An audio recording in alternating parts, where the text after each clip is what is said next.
Broadcasting from Baltimore, Maryland, home of Crab Cakes, Natty Boh, and The Wire, this is 5x3 Radio, where strength is for everyone. I am your host, Emily Sokolinski, owner of 5x3 Training, a strength and conditioning gym in Baltimore, Maryland, along with one of my brilliant coaches, Rebecca Fishburne. Each week, Rebecca and I will discuss the ins and outs of strength training, why there is a no one-size-fits-all approach, and why strength is so important in our daily lives. Thanks for spending some time with us today, and now, on with the show.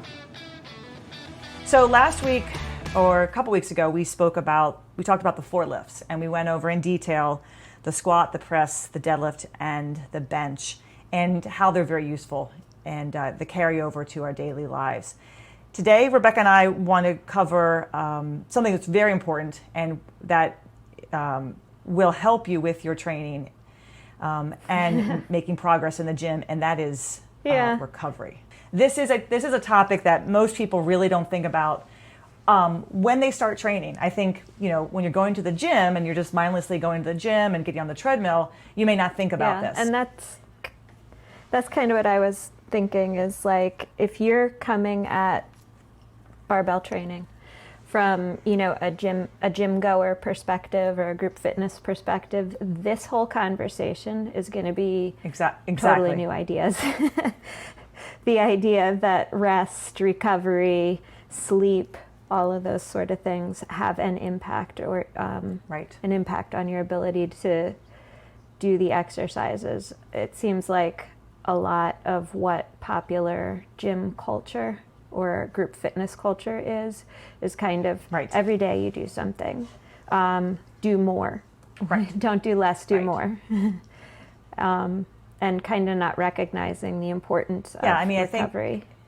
And if there's a problem, just add something else. And I think, that you and I have had many discussions about this, how we have had to work on ourselves in terms of giving our bodies rest and what it means to actually work towards something, and what does it mean to just go out for a run, go out for a walk. One day you do this, one day you go spinning, one day you take yoga. What's the process? Like, why are we doing these things? Why are we exercising? And the difference between exercising and training, and I think they both go hand in hand. I'm not going to say that one is better than the other, because sometimes exercise, that is exercise. I mean, we do want to move, we do want to better ourselves.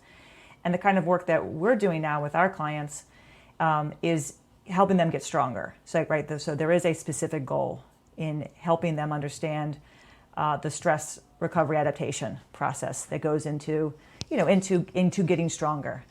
There is something, you talk about outcomes. When we walk into the gym, when someone works with you, when someone works with me, there is a reason for them being there. There's a purpose for that hour and a half that they're going to be there with us. And these topics are very important for them to understand, because if they follow them well, then they will make progress. If they don't, it's going to impede their progress. Let's start with, sleep. That's a big one. What is it about sleep or being sleep deprived that makes people kind of feel like they're the champions of not sleeping? Yeah, it's funny. It's like kind of your ability to function on as little sleep as possible seems to be a bragging point for a lot of people. And I had a client for a while, sort of like a general exercise client, who, routinely would work until 2, 3 a.m. And he wanted to have 6 a.m. training sessions. Sometimes he'd come in and he wouldn't even have slept. Like that happened once. And I was like, you know what, we're actually really going to not do what you think we're going to do today, because your body doesn't need that. You should be at home asleep right now. And I think for whatever reason, our culture seems to devalue sleep. But, there's a lot of important processes that happen when you're asleep that are recuperative and regenerative, not just physically, but also mentally. Right. I mean, people say you don't actually get stronger or grow muscle when you're in the gym. It's once you leave the gym and you go home and you sleep and you go home and you eat and you go home and you rest, that you are now recovering. And you have to give your body that time to recover before your next session if you want to make progress, if you want to get stronger, if you want to get, if you want to build muscle. And that sleep, that 8 hours, what do they say, 7 to 8 hours of sleep is crucial. Yeah, I guess usually I say 7.5 as sort of like a rough estimate. Some people need more and some people need less. That was one of my favorite things we did in a science class in 5th grade was we had to keep a sleep log. And then you had to figure out, like, if you woke up without an alarm clock, how many hours had your body naturally required you to sleep. So... Yeah, I like that. I was about 8.5 hours. I needed more than most of the kids. But it's if someone's going to come into the gym and they haven't slept for more than 3 hours, let's say 3 or 4 hours, and they expect to add weight to the bar or complete another set from the previous day, I can tell right away when someone's not that's not going to happen for them. And I asked a question. One of the first questions was, first I say, did you eat? But then it was, did you sleep last night? Did you actually rest? And if that person hadn't slept the night before or had had a bad night of sleep, they're not going to perform well. Yeah. And that's another thing too. It's like, like a bad night's sleep. Sometimes you think that you've gotten your 7.5, 8 hours, right. But there can be any number of circumstances surrounding a bad night's sleep that, like if you're drinking wine before you go to bed, that's not going to be a good night's sleep. Right. If you've, got people waking you up in the middle of the night or animals, that kind of thing. Right. So disruptive sleep is also, less than ideal. Yeah, and it's good when people do start to understand. Once a person starts training and starts lifting, and they get far into the program, they start to pay attention more to their sleeping. One of our drop-in that we get off and on, his wife just had a baby, so their first baby. So his email to me was, I want to stop in and see you guys and talk about maybe my program because I know I'm not going to be sleeping well.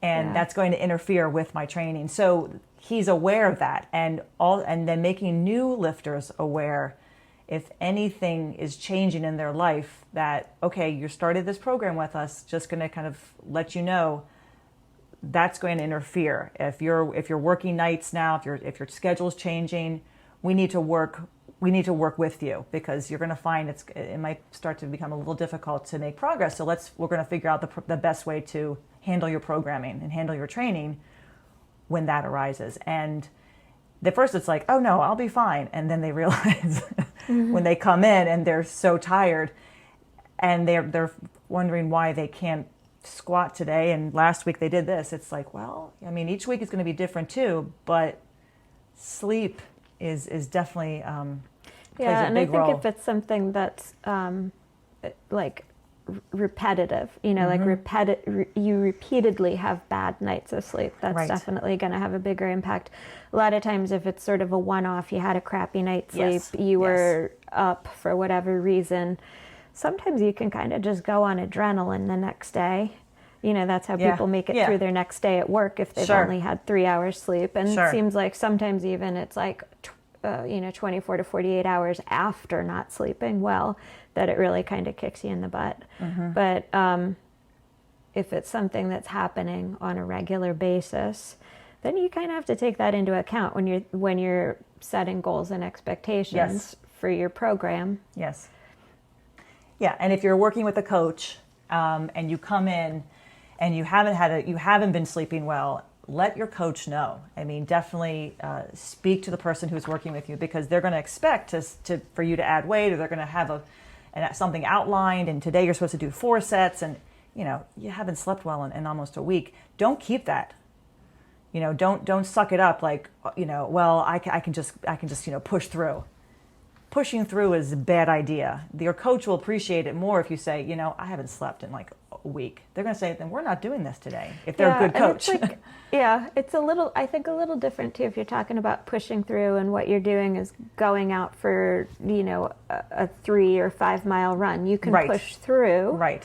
probably not going to go as fast. And if it's just exercise as opposed to training, you won't notice the difference. Right. But the weight on the bar isn't going to lie. If you load a certain amount on there, you know, it's going to show up. It's going to make itself apparent that you haven't recovered properly. Yeah, and it's all about recovery, all right? I mean, it's that kind of, if you're training 3 days a week, if you're new, even if you're not, or if you're older, having some time, having a 24 to 48 hour rest period where maybe you don't have to just sit around, and we can talk about that, like about active recovery, but that you're not doing two back-to-back workouts and then also think that you can continue to just progress from there the next day. One of my guys just last week, he was trying to push all 4 of his days together without a break in between because of the July 4th weekend. And I said to him, it's fine. Ideally, you're going to he's doing a 4-day split, meaning he's doing an upper body and a lower body day. So he can do that, right? On a 4-day split, you can do an upper body day and then you can have a lower body day and it's not going to interfere. But he was doing upper body, lower body, upper body, lower body without any time in between. Things didn't go perfectly, right? They went, but they weren't, but he definitely felt it, right? He wasn't recovered. He was still sore. So, and I said, well, that's because you're pushing all 4 days together. Next week, you'll be able to break them up. It'll be a different week, no holiday weekend. Things will feel better. And they do, they already do. So he'll have that time to recover. So being realistic with yourself and making sure that you tell your coach, and then your coach is also being realistic, saying, okay, we're going to do it, but this is what we're going to do today, or we really need to cut your training down because you're just not recovered. And you should be okay with that, like being okay with the fact that sleep is going to help your performance in the gym and your performance in your training. So you can't discount it and just kind of go with the flow, right? There's nothing ever set in stone, I think, with your training log. Things can change, and they should change based on what has occurred in your in your life recently. So, and sleep being one of those. Food. What about food? Yeah. How many times do you have a client come in who hasn't eaten? Yeah. Well, I mean, it depends. That's funny. So a lot of times, if it's a person that I'm working with at 6 a.m., maybe they didn't want to get up at 4 and have breakfast. Like that kind of makes sense. I wouldn't want to. So, I mean, there's workarounds, big dinner, or snack before you go to bed, or something liquid, but a lot of times, more often, it'll be someone who comes in after work. Work was busy. Right. They didn't get around to lunch. Right. So they haven't eaten since 6 a.m. or 8 or whatever. Right. Yeah. Or you get the people who are like afraid of carbs. Mm-hmm. And then that, of course, has an impact on their training day of. And then just in general, trend seems to be that women coming in often aren't eating as much protein as would be ideal. So what do you do with a client? Like when you, if you have a situation where you have a client who's started with you and they've been doing, working with you for a couple sessions, and then you find that they're not coming in with the energy that they had, or do you talk about that, with them? I mean, just in terms of training, not in terms of just kind of nutrition and weight loss or weight gain. How do you handle that talk with people about why food is important?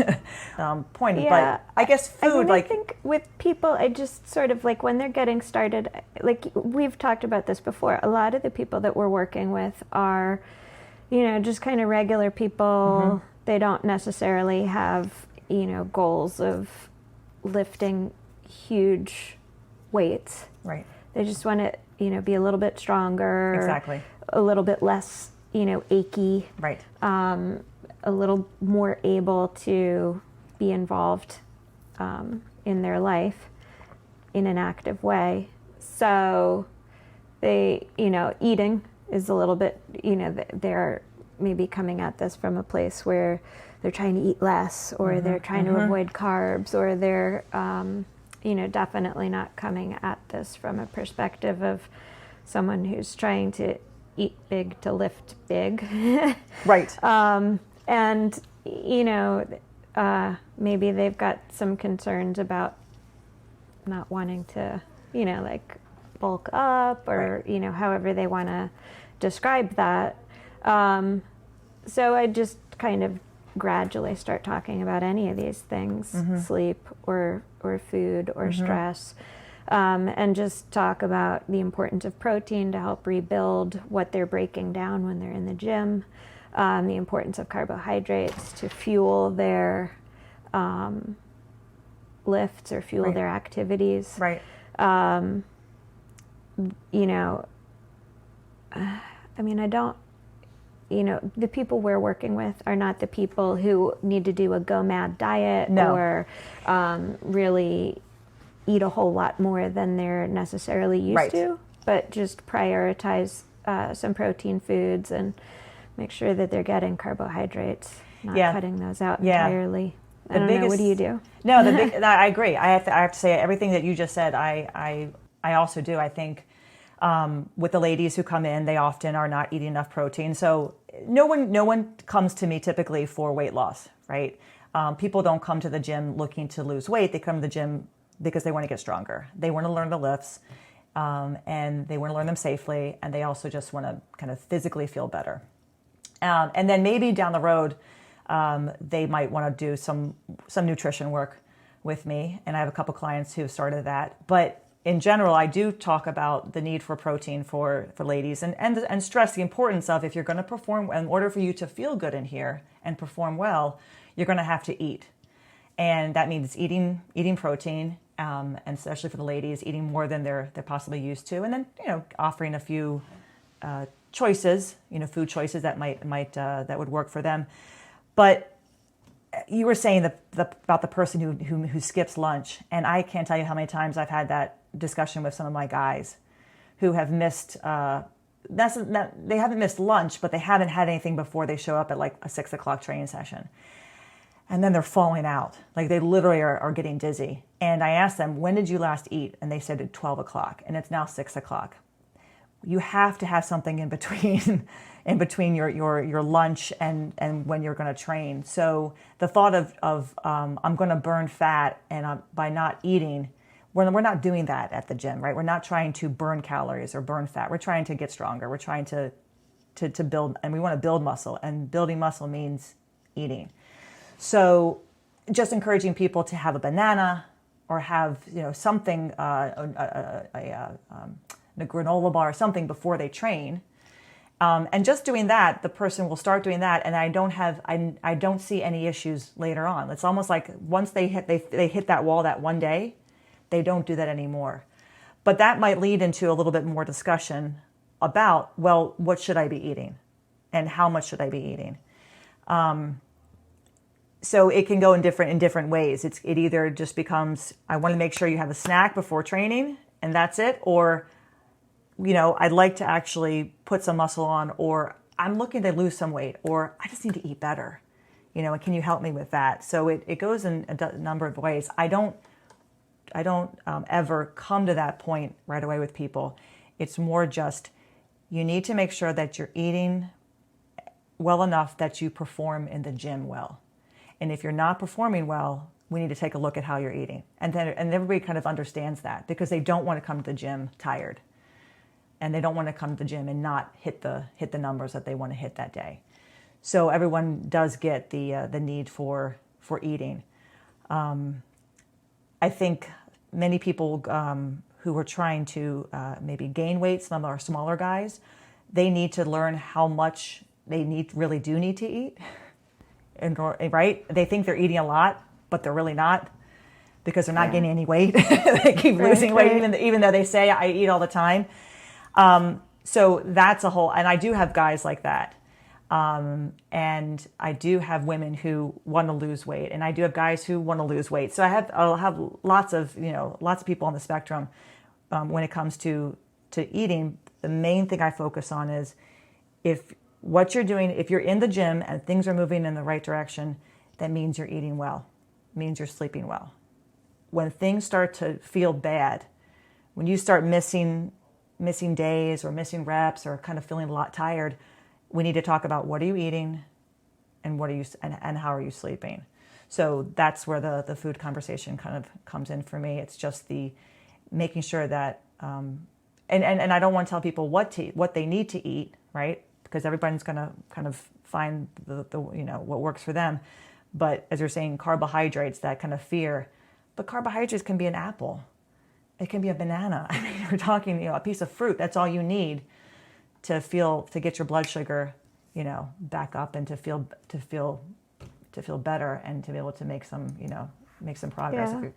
And I've had actually some male clients, maybe say in their 50s, who maybe start to get some ideas about, I'm going to lift some bigger, heavier weights. I'm going to eat according to that goal, and really kind of try and increase their overall calories, pay close attention to how much protein they're getting. Right.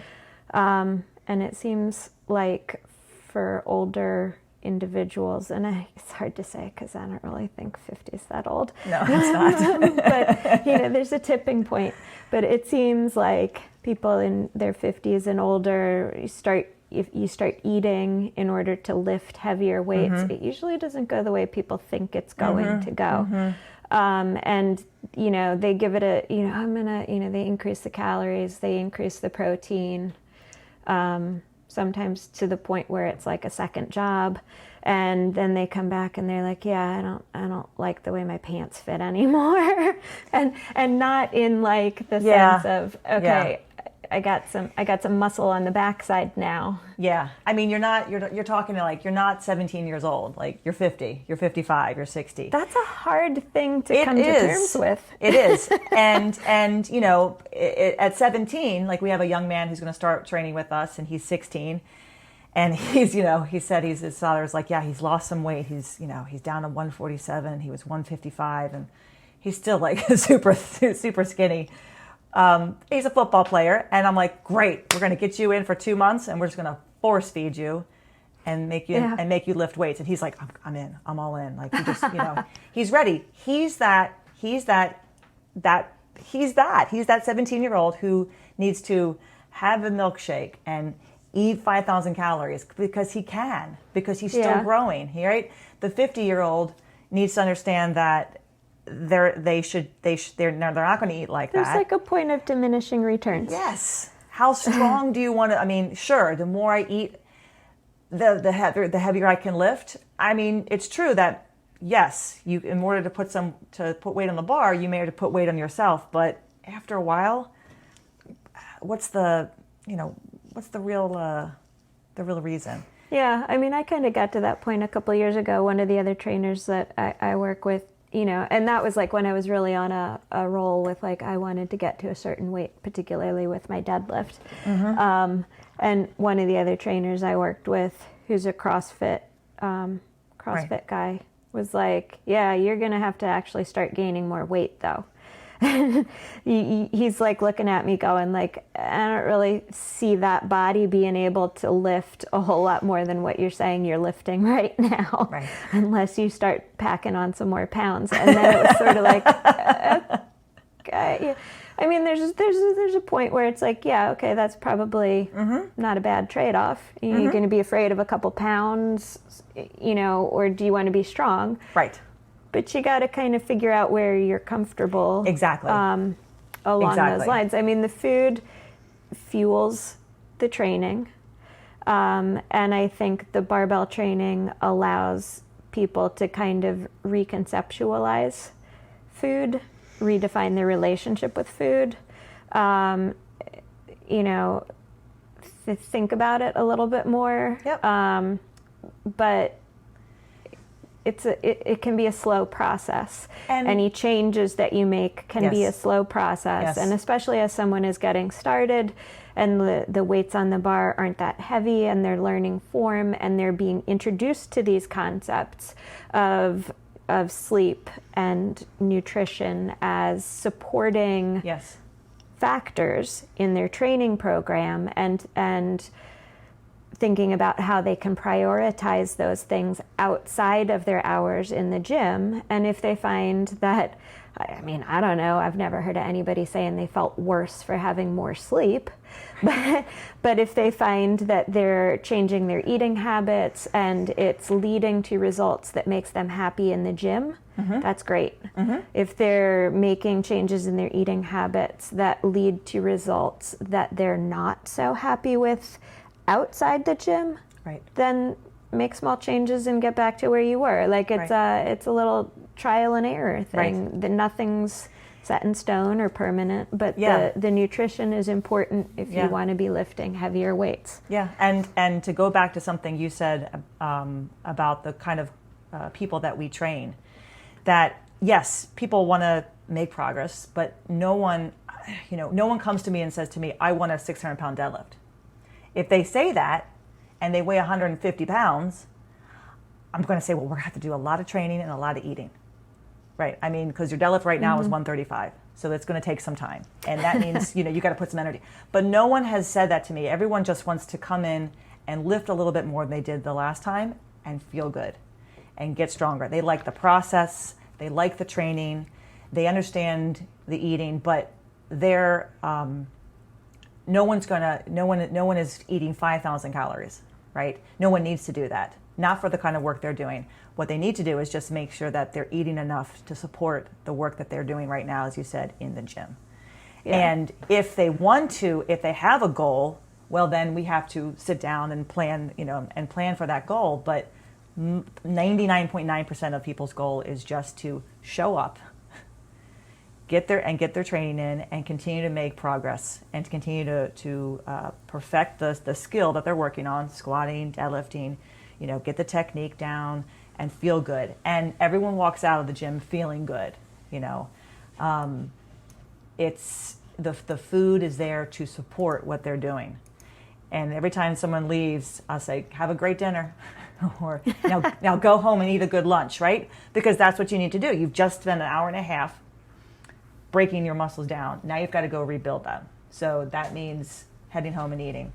So that's How about you talk about like the relationship a little bit? Like we're talking about the importance of protein and rebuilding what you've broken down. Right. How does that play out in terms of the amount of soreness a person might or might not have in relation to how they're eating or how they're hydrating?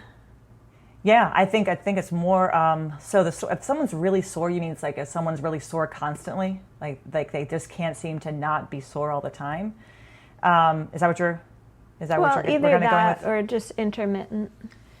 I mean, it could be like in my husband's case that he just pushes himself to the point where he crawls out of the gym because he's just done too much work. It's not that he's not eating enough or sleeping enough, because he definitely sleeps enough and definitely eats enough. He and Craig, both, Okay, that sounds like a deadly combination. Late 40s and 50, like they're old guys trying to and they push each other.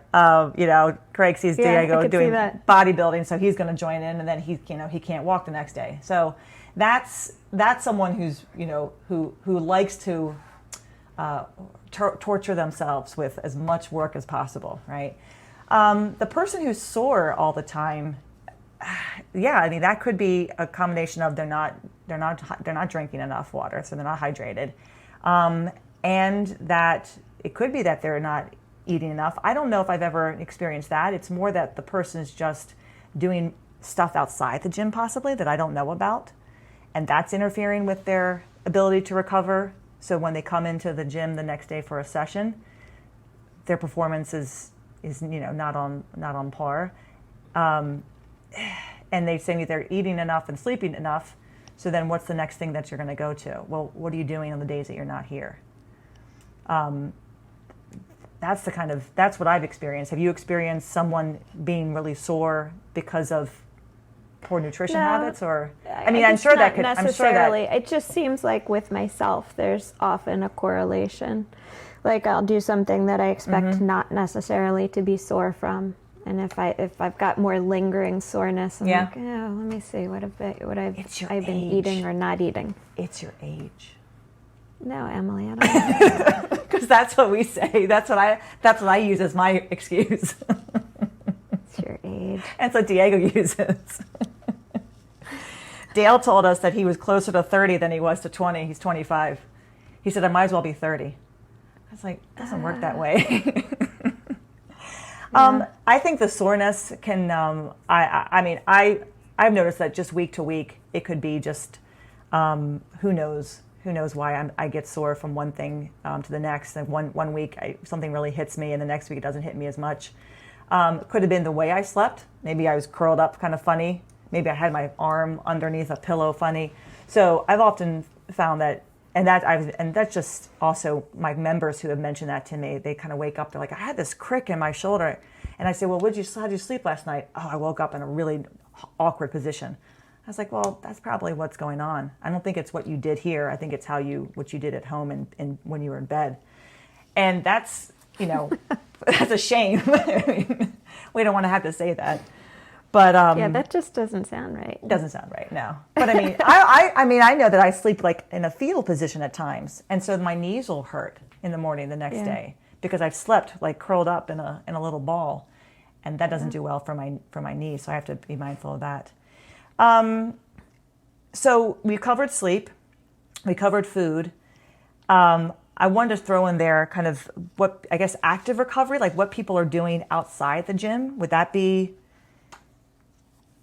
something you might add to a discussion with people? This goes along with what we talked about in regards to training and adding the conditioning in and find that balance there. I would think that would be also one of those talks you'd have to have, and with a new client who's new to this type of work, and maybe even a client who you've had for a while, what they're doing outside the gym is going to... Well, I mean, that kind of, I guess, ties in with what we were talking about the other time. Like, is the stuff they're doing outside the gym, like, another important physical activity? Is it something that's a stress release? Is it... or is a stressor? Yeah. And sometimes, there's ways to find alternative activities. So if it's something that somebody isn't necessarily committed to in terms of performance-based goals, but it's more of like a stress release, kind of situation. Maybe instead of going for a 10-mile run the day before you're supposed to do your heavy squat, maybe you need a little stress release that day and go for a walk. Right. Save your 10-mile run for your 2 days off over the weekend if you're on like the Monday, Wednesday, Friday lift schedule or something like that. Like just time it a little bit differently and reconsider what sort of activities you're doing, maybe at a lower intensity to release some stress or anxiety on days prior to particularly, heavy lifts. Yeah.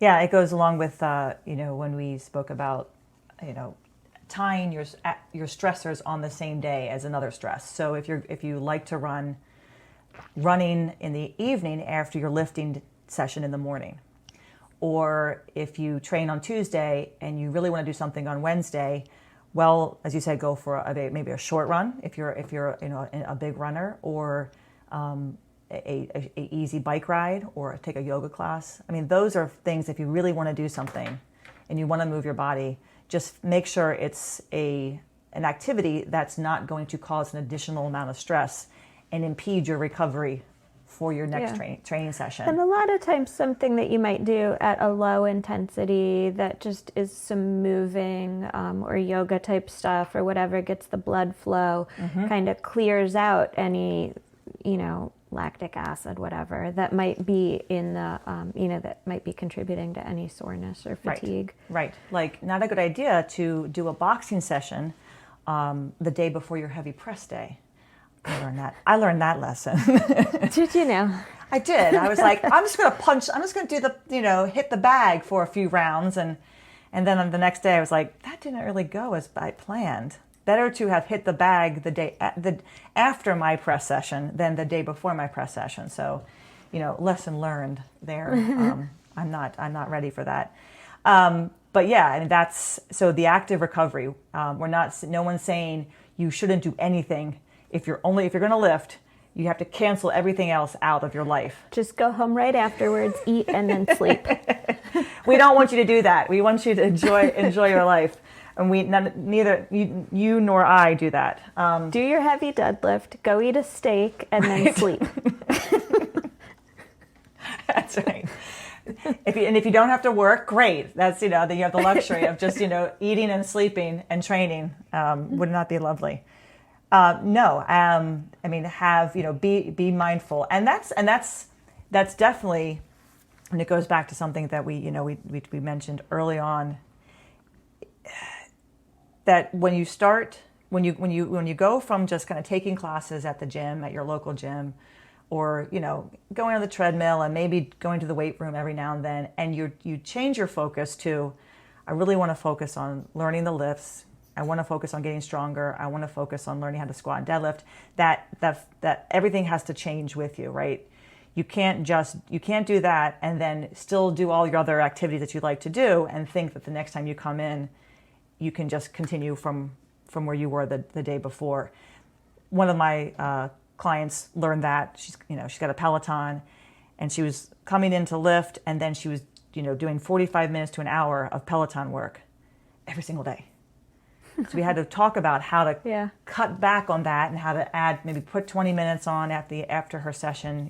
When she leaves the gym, she can go home and do that.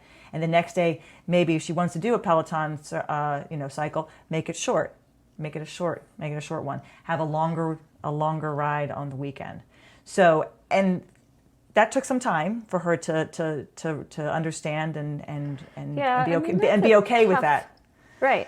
Yeah. Be okay with that. That was me too. Mm-hmm. That was I would do 2 or maybe more spin classes on a weekend.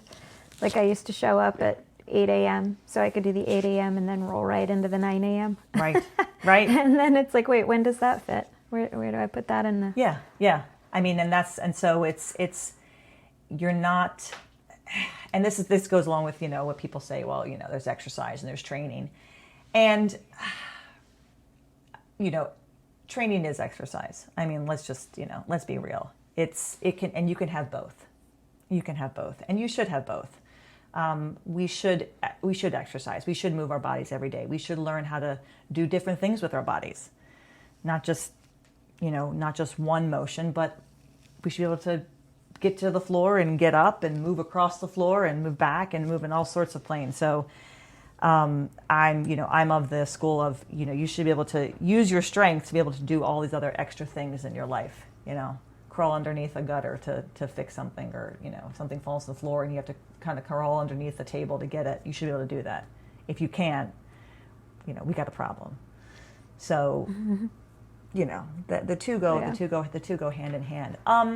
So I pulled up a couple articles on recovery, because I wanted to just kind of go through and see, other than food and sleeping and then active recovery, things like massages. I mean, people, getting massages, if you like that, that's a nice way to. I mean, I guess that maybe falls under the active recovery category. People like to foam roll, so there's kind of foam rolling. Yeah. There's that. All of those kind of achieving the increased blood flow and circulation. I was looking to see. You talked about alcohol. Kind of being mindful of how much alcohol you're drinking. That's a big one, right? I mean. Yeah, and also I think the thing that people don't always consider with that too is the timing. Right? Mm-hmm, so if you're drinking just before bed, your quality of sleep is going to be severely impaired. Right. You're actually not sleeping, you're sedated. Right. So that's not the same restorative process. Be mindful of, if you could have a drink, if it's a Friday night and you're going to train in the morning, well, have one glass of wine. Have one beer. Don't go out and then have a glass of water before you go to party till 2 a.m. And then a little time, and then have it be bedtime. I've had people come in hungover. Those sessions don't go well. They don't go well. Making sure that you're drinking. I think plenty of people definitely drink enough, when they're during their sessions. But maybe You mean like water? We've yeah, switched yeah, to a but like different maybe beverage. water. Yeah, yes. But maybe water's not enough. Maybe, I know for me personally, I can't just drink water. I sweat way too much. So I have packets of Gatorade Zero, and I just pour a packet into my, my container, and I fill it up with water, shake it up, and now I've got water plus some electrolytes. That does much more for me than just water. I also don't just like the taste of water. I know it's sad that I say that, but I need something in the water to drink. So there's that too. I think for some people, just drinking water may not be enough. You may have to mix it with some Gatorade or find something that, especially if you're a big sweater, if you really sweat a lot, that can keep you fresh, especially in the summertime. People talk about stretching, but I'm not a big stretcher. I don't necessarily think that, unless it makes you feel good mentally. I mean, what do you think? Yeah. What do you think of that? I guess I used to stretch more. I guess like with people that I work with, like personally, I used to stretch more, but I don't really so much anymore. And I don't notice much difference whether I do or don't. But I do have some people that I'm working with, and all of them are like, let's say 50 plus male, Right. with desk jobs, Yeah. who benefit from doing some sort of thoracic spine Sure. mobilization Sure. or stretching or Sure. something like that before they try and get under the bar for a squat. Yeah. Like a wall slide. Some of them can't do a wall slide standing up. It's like you got to lay down on the ground in order to have gravity assist.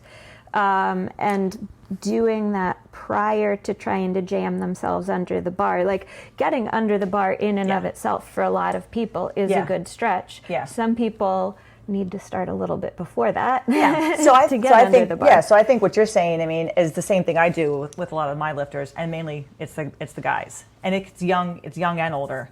And I look at that as more like mobility work. And we were talking to Sully recently. He mentioned he was starting to do Tai Chi and yoga with his clients, with his members, because he had done some mobility work prior to getting back under the bar when he was rehabbing his hamstring. I think it was a hamstring tear or something that he had. And he said, what got him back was doing a lot of the mobility work. And I think of that as kind of that separate from stretching. Like when people think of stretching, they think of after you've trained, lying down the floor and doing this static work.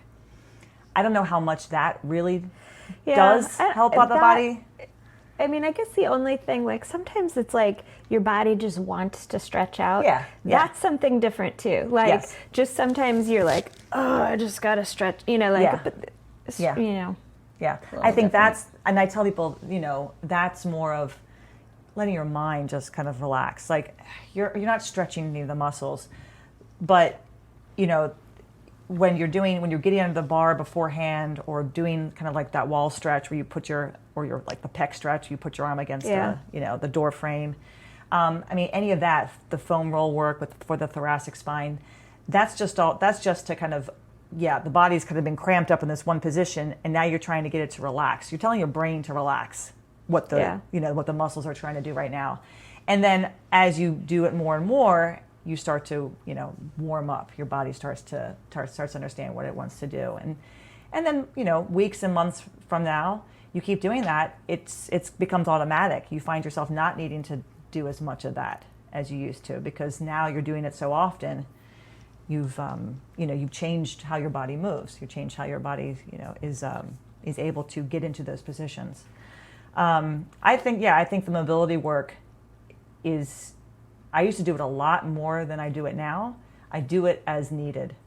So, a few weeks ago when my hip was really bothering me, I got downstairs on a softball, and I kind of rolled around on the softball, and then I did a few stretches, and And then the next day it felt great. And then it hasn't bothered me since. So I kind of do that as needed for when something's kind of tense and holding on and I need to like remind it to let go. Get it to let go. Yeah. Exactly.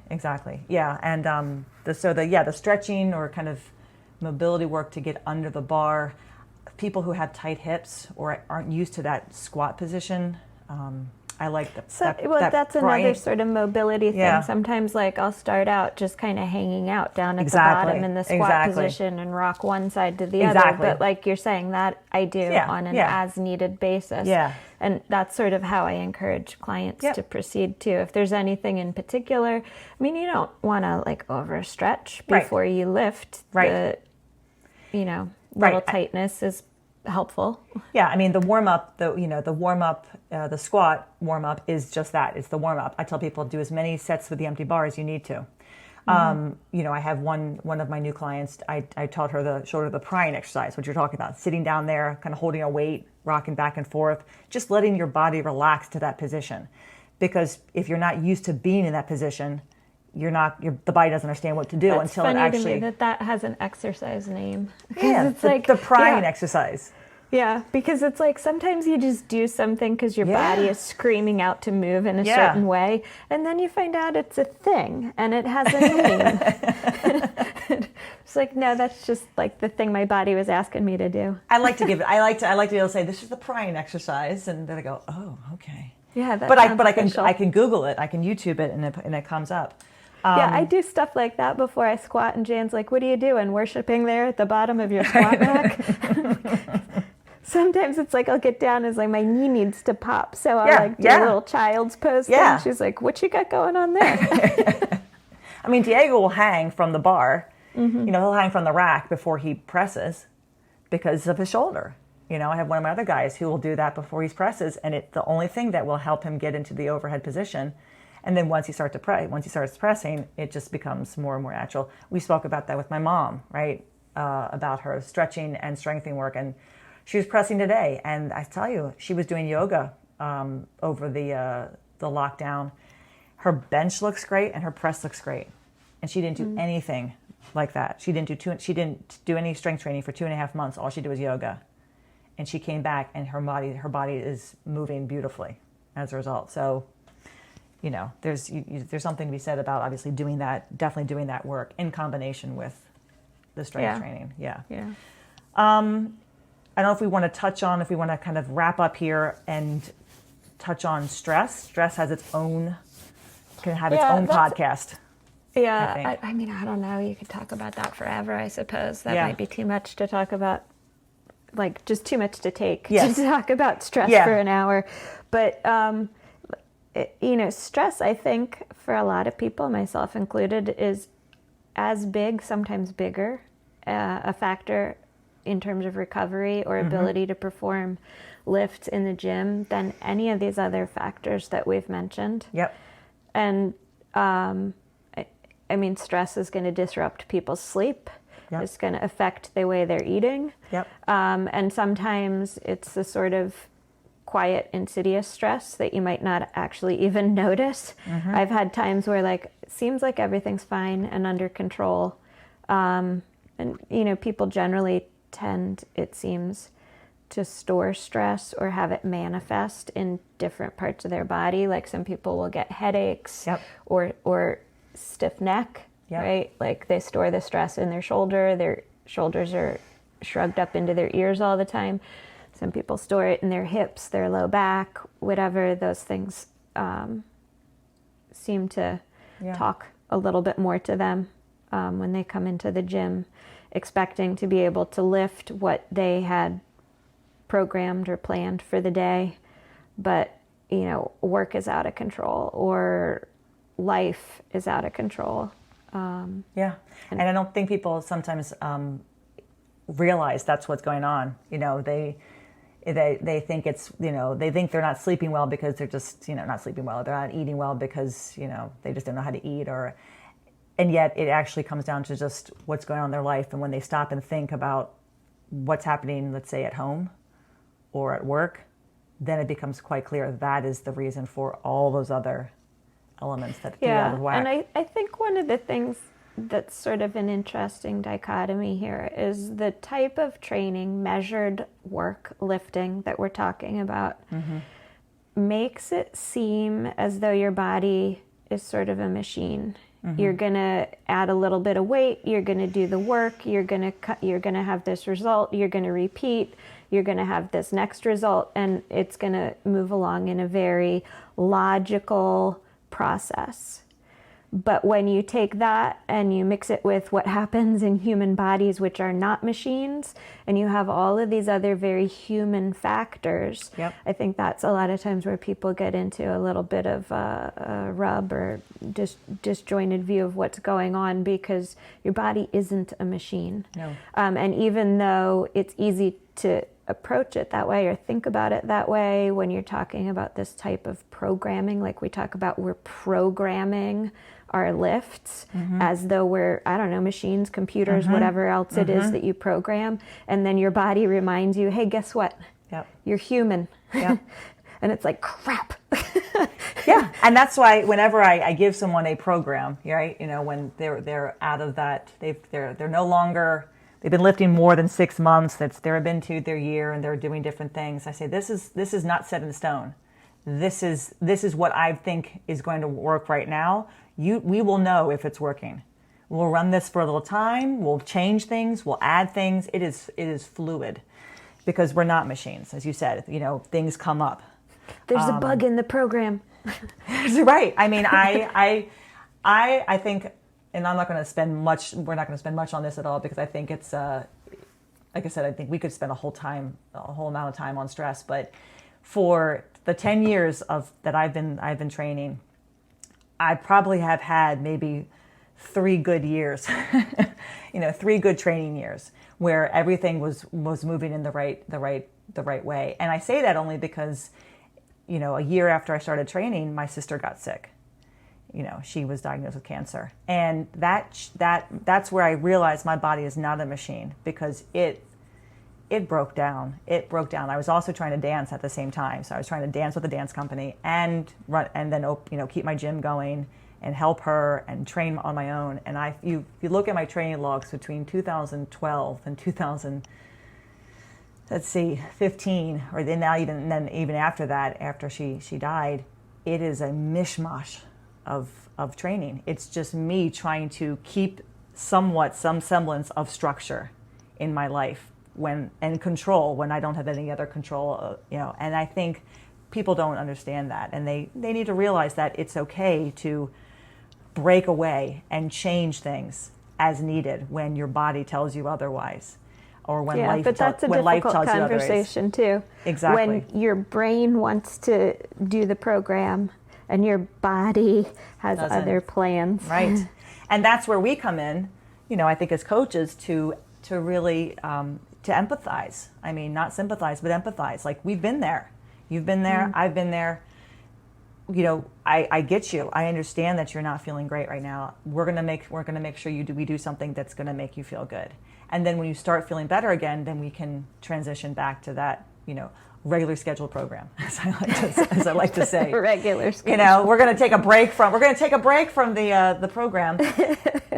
But that is important, because that's going to make you a better lifter in the end. When you start to realize when you need to pull back, when things are becoming too stressful, when you can't sleep, when your food is off, it's because something else is going on in your life that is impeding your recovery. So pulling back and being able to do things where your body feels good, and then as the stress starts to go down, you start to sleep better, you're eating better. Now we can get back on that train. We kind of derailed a little bit. We can get back on, and we can start to make progress again. We all go through that. I think when you're lifting on your own, you may not recognize it. But when you're lifting with other people or with a coach, you have that person to kind of go to, who can say, yeah, we need to take some time and do something else, and be okay with that, because as you said, we're human, we're not machines. So we can't act like we are, or else we will break down, and then we'll never be able to go back. We'll never be able to be put back together. Yeah. I mean, it just seems sometimes like it's not only like we're talking about the program, but also the way we teach the lifts, talk about the lifts. It's a very mechanical approach. So there's, I think, a lot to kind of reinforce that idea.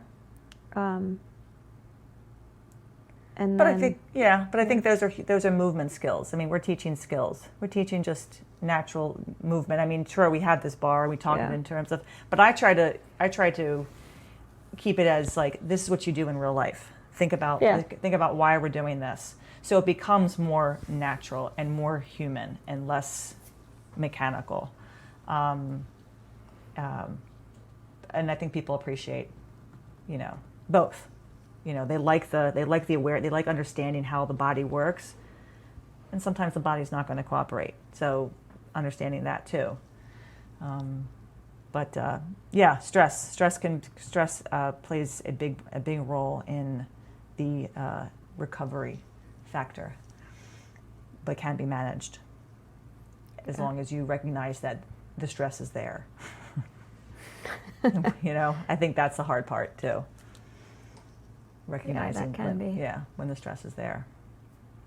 So I think in the meantime, it'd be nice if any of the listeners who are listening to our podcast, if you want to send in any questions and any comments about anything that we've talked about in our most recent podcast, we'd love to hear from you. You can email us at info@5by3.com and let us know. Maybe tell us your stories about your training, what you've been doing, if you've just started training, or any questions that you have about anything that we've talked about or anything we talked about in this podcast today. It would be great to hear from you and be able to address any questions people have, because we're definitely talking about issues that arise with our own clients and our own training, and kind of touching on the various aspects of training. But we want to hear from our listeners and see what they're doing and hear from them. Yeah. So that's your homework, those who are listening. Like there's not enough to do. For next time, send us questions. Send us questions or stories or comments. info@5by3.com. We'll catch you in a couple weeks for the next one. Excellent. Thanks for listening to 5by3 Radio with Emily and Rebecca. If you like our show and want to know more about 5by3 training, please visit us at www.5, that's F-I-V-E, the letter X, the number 3.com. You can also find us on Facebook and Instagram. To learn more about Rebecca, please visit her website, cornerstonestrengthmaryland.com. Thanks for listening and have a great week.